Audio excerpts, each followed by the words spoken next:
Sir काल राज्यामध्ये अनेक ठिकाणी पाऊस झालाय.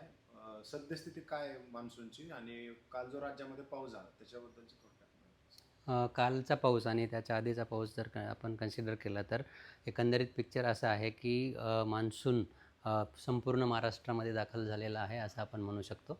आता मागच्या आठवड्यातील जर बघितलं तर इथे कोणत्याही प्रकारची ढगनिर्मिती नव्हती. अरबी समुद्र असेल किंवा मग महाराष्ट्राचा संपूर्ण भाग असेल. पण आता आपण बघू शकतो की ढगनिर्मितीबरोबरच मान्सूनचे वारे जे आहेत ते सुद्धा स्ट्रॉंग झालेले आहेत किंवा त्यांची तीव्रता वाढलेली आहे आणि त्यामुळं कोकण किनारपट्टीसह इंटेरियर महाराष्ट्रामध्ये सुद्धा चांगल्या प्रकारे पाऊस होताना आपल्याला दिसतो आहे. आणि आजचा जर आपण मान्सूनचा जर प्रोग्रेस बघितला तर महाराष्ट्र त्याने पूर्ण कवर केलेला आहे. त्याचबरोबर दक्षिण मध्य प्रदेश असेल किंवा मग छत्तीसगडचा अजून काही भाग असेल यामध्ये सुद्धा तो पोचलेला आहे. हवामान विभागाकडनं जिल्हानिहाय काय अलर्ट देण्यात आले?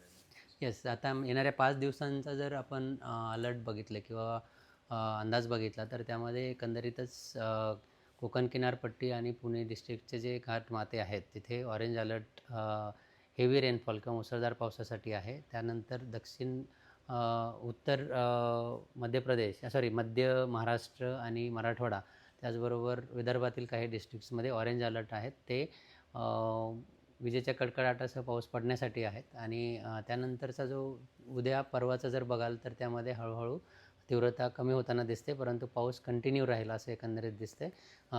तर सांगायचं झालं तर येणारे 5 दिवस कंटिन्युअस पाऊस महाराष्ट्रामध्ये राहण्याची शक्यता आहे.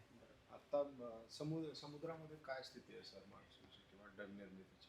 येस, आता ह्यावरून जर बघितलं आपण तर जसं मी सांगितलं की मान्सूनचे वारे स्ट्रॉंग झालेले आहेत आणि ज्यावेळी मान्सूनचे वारे स्ट्रॉंग असतात तर ते बाष्प वाहून नेण्याची त्यांची जी क्षमता असते ती जास्त असते आणि त्यामुळेच आपल्याला ह्या कोकण किनारपट्टी महाराष्ट्रामध्ये किंवा पूर्ण वेस्ट कोस्टला ढग निर्मिती होताना दिसते. तर येणाऱ्या 5 दिवसांसाठी अनुकूल परिस्थिती आहे समुद्रामध्ये सुद्धा, ज्यामुळे आपल्याकडे पाऊस चांगला पडू शकतो. आणि बंगालच्या उपसागराचं जर बघाल तर तिकडे सुद्धा चांगल्या प्रकारे क्लाउड डेव्हलपमेंट दिसत आहे.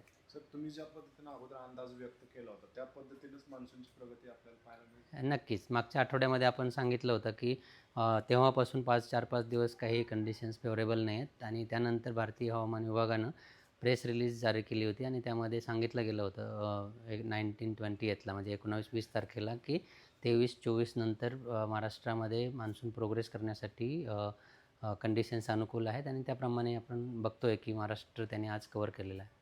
पेरणीसाठी सर हा पाऊस उपयुक्त ठरणार आहे? नक्कीच. ज्या ठिकाणी चांगल्या प्रकारे पाऊस झालेला आहे, ओल चांगली आहे शेतीसाठी, तर त्या ठिकाणी नक्कीच अनुकूल परिस्थिती आहे. पण नक्की तरी कृषी विभागाकडनं ज्या काही सूचना दिल्या जातात पेरणीविषयक त्याकडे त्या त्या त्या गाईडलाईन्सचा उपयोग शेतकऱ्यांनी करावा असं मी म्हणेल. पण पावसासाठी कंडिशन्स येणाऱ्या 4-5 दिवसांसाठी अनुकूल आहेत.